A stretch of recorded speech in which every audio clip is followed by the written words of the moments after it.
welcome to the Onyx Path Project Update. Yes, I just came up with that title. I think it's correct. The Project Update news. It is a special monthly news episode, absent of our usual Monday restrictions, where we host our weekly news, of course. I'm sure you're already aware of that, being dedicated subscribers.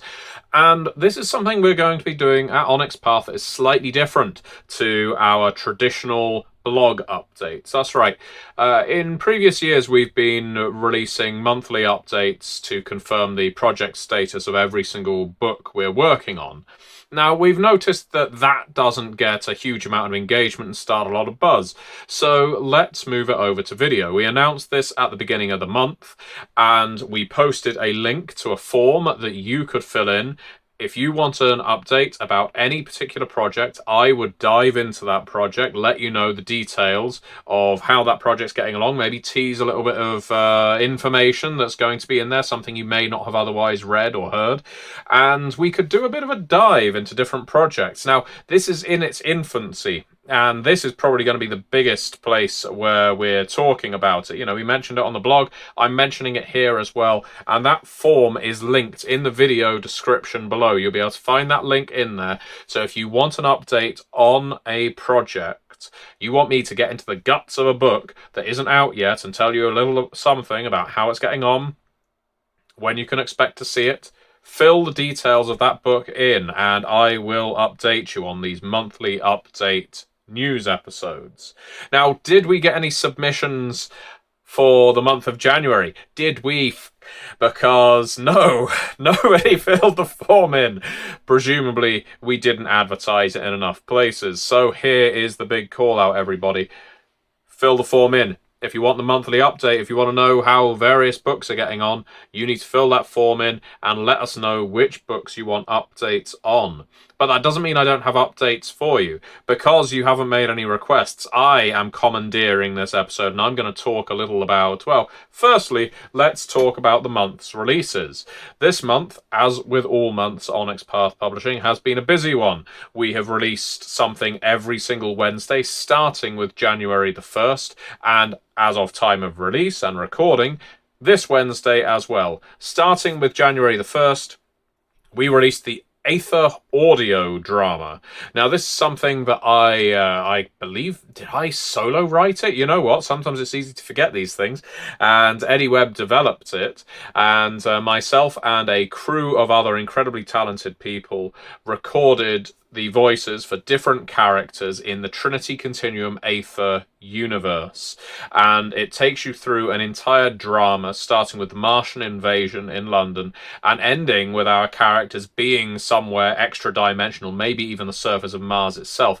Very difficult to say by the end of that drama, but you've got all of your favourite characters in there. You know, you've got Jekyll and Hyde and, of course, a lot more. And what's more, it spans the entire globe. There are characters from all over the place in this drama. I very much recommend checking it out. It is a lot of fun, and as with all the things I'm talking about in this episode, it will be linked below. Aether wasn't the only book or game we supported this month, of course. The World Below, we released a whole host of merchandise for The World Below. That goes as far as everything from t-shirts and other products, other apparel, and they each adorned with some of the stunning, utterly, I think, visually astounding art from The World Below. Yes, I have a certain amount of bias because The World Below is a book that I saw through from conception to execution, but I think that the artwork in this game is amazing. And if you want to adorn yourself with it, well, I will give you a free XP.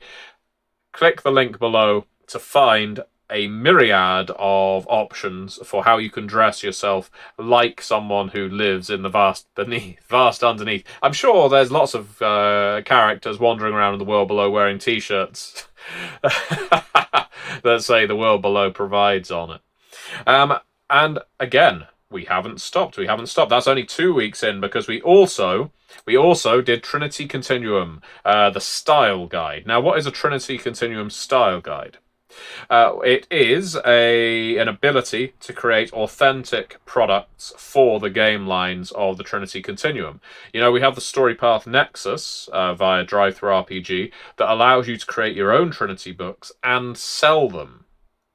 This style guide gives you all the tools you need to allow you to do that. And of course, it will also provide you with pointers for where to find your art packs, layout guidelines, and so on, ways to bring your books together. So whether you are creating a list of paths, edges, a new setting for an existing game in the Trinity Continuum, all of that is in there. The style guide was released in January on the 15th, and it's already seen quite a lot of pickup. So I'm hoping that in the Storypath Nexus Game Jam that is occurring in February this year, that's right, the Nexus Game Jam, I will also link it below, a big competition where loads of people, with any luck, are going to be creating different products for games in the Storypath Nexus, whether that's Trinity, They Came From, Scion, Dystopia Rising Evolution. We have a lot of games available on the Storypath Nexus, and this is a great step up into creating your own Trinity product.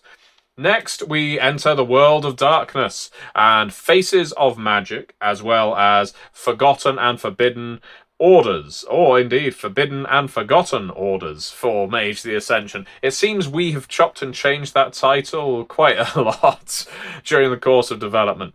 This is not one but two books for Mage the Ascension 20th Anniversary Edition. We released them both on the same day, available in PDF and print. You can get them both through Drive-Thru RPG. Faces of Magic provides you with a massive character selection of NPCs, characters you can introduce as supporting characters, mentors, rivals, enemies, lovers, contacts in your games of Mage the Ascension. And I think it is the very first Mage the Ascension book that's ever done that, because we've seen similar with Vampire the Masquerade, of course, with everything from Children of the Inquisition, Children of the Night, Children of the Blood. We love children in Vampire the Masquerade, and Werewolf the Apocalypse. Indeed, we not that long ago did Icons of Rage. Faces of Magic is that very thing for Mage the Ascension, because we often receive requests. We were told, we want characters to put in our Mage games. Well, here they are, and what's more, they are a massive slew of power levels as well. Not only that, as I say, Forbidden and Forgotten Orders, this is a book that, again, has been highly sought after. It covers I guess, what you might call esoteric, arcane, mysterious, let's use lots of synonyms for the same word, obscure cults and crafts that exist in Mage the Ascension, and have done in many cases for many, many years, but have never received a full profile in the game. This book contains a massive number of these crafts, along with guidance on how to play them, new merits, new ways to actually incorporate them into your game. It is fantastic. Of course, it explores the disparate alliance too. There are a lot of options in Forbidden and Forgotten Orders. I strongly recommend any fan of Mage the Ascension, or indeed the World of Darkness, checks this one out. As with everything I'm talking about, it is linked below. Now, in between that release last Wednesday and the release this Wednesday, we launched a new Backer Kit campaign. And that Backer Kit campaign is for Trinity Continuum Steam Wars, where there will be a video going up on my channel, The Gentleman Gamer, today, going in depth into what this game is all about. But in brief, Trinity Continuum Steam Wars is our first Trinity Continuum game using the Storypath Ultra system. It is a game based on Larry Blameyre's graphic novel, Steam Wars, and sets your characters as talented individuals, shall we say, piloting, engineering, gunning, playing parts of a rig crew. What is a rig crew? Well, in the Steam Wars, you go to war in a colossal marching battle tank known as a steam rig, because what is ordinarily referred to as flux in Trinity games is what is powering these rigs, essentially. This is, in a sense, a mech game in the late 19th century. So it has all the accoutrements of steampunk, while also juggling the geopolitical intrigues of the late 19th century that will ultimately lead into the Great War in our timeline. How everything alters in Steam Wars is very, very interesting. The setting has been written with some depth, I can tell you. There are a lot of playable options. There's loads of ways of customizing a character, but more important than that, and I think this is the thing that will really appeal to people who have been asking us to make a mech game for a long time, there's loads of ways to customize your mech too. This is where the real power lies in this game of Steam Wars. You can wage battle, wage war, and let's say the cannon or the hook gets blown off your arm. That's fine. You can go and salvage another piece, another fragment, maybe another fragment of a fallen rig, get it bolted onto your body, and then you're going into war again in a slightly different rig. And each time you can adjust it. The rig becomes very much a locus point for your characters in this game. I love it. I really enjoyed co-developing it with Eddie Webb, and the team who wrote on it, including Larry Blameyer himself, did a superb job. As of time of recording, we are very close to funding this one. So if you haven't given it your backing yet, please consider doing so. Please go over there to BackerKit and put yourself down for a PDF or a print version of the book.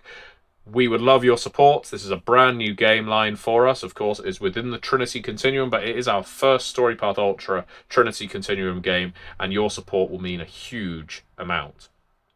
This Wednesday, so today, we will be releasing our first Curseborn Tasty Bit. That's right, we are making releases for Curseborn in the run-up to the release of Curseborn itself. Some people think, why would you release source books for a game before the core rulebook is even out?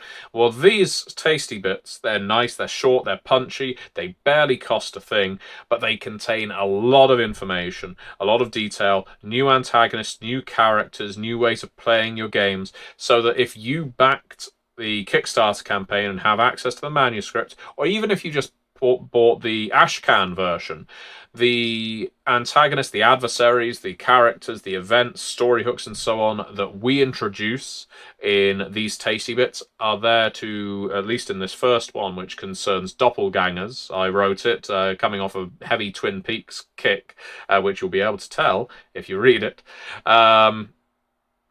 Basically allows you to extend or even alter the adventure in the Ashcan. So there's lots of ways we're going to be going about this. Every month we're releasing a new Tasty Bit for Curseborn, so keep your eyes open. Every single month there'll be a new Curseborn product, starting with Doppelgangers today.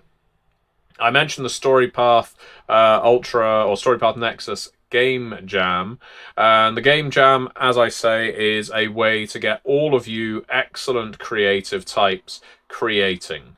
You can create books of any length on pretty much any subject. Now, there are certain ideas that have been thrown into this game jam, but you follow them as much or as little as you like.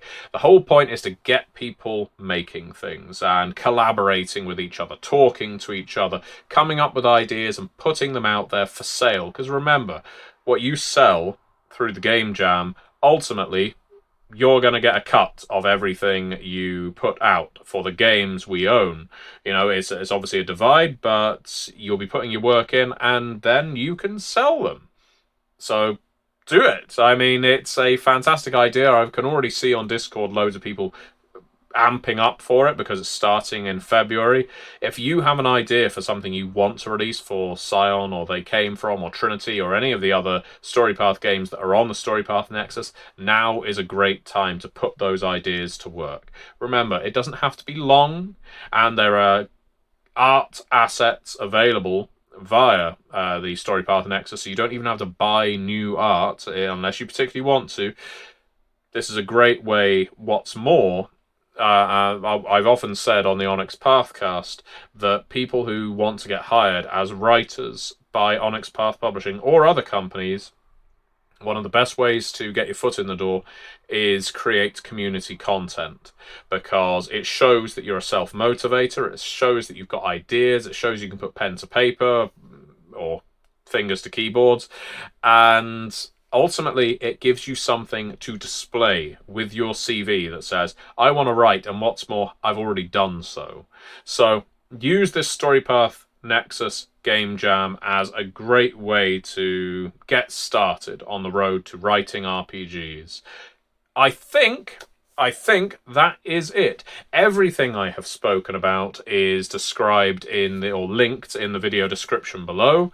If you have any requests for product updates on the various books that we are working on, fill in the form that is in the description below, and we will talk about it next month.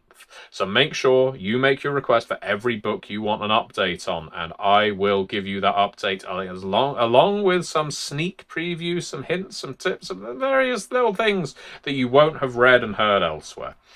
With that said, thank you very much for watching, and see you next time.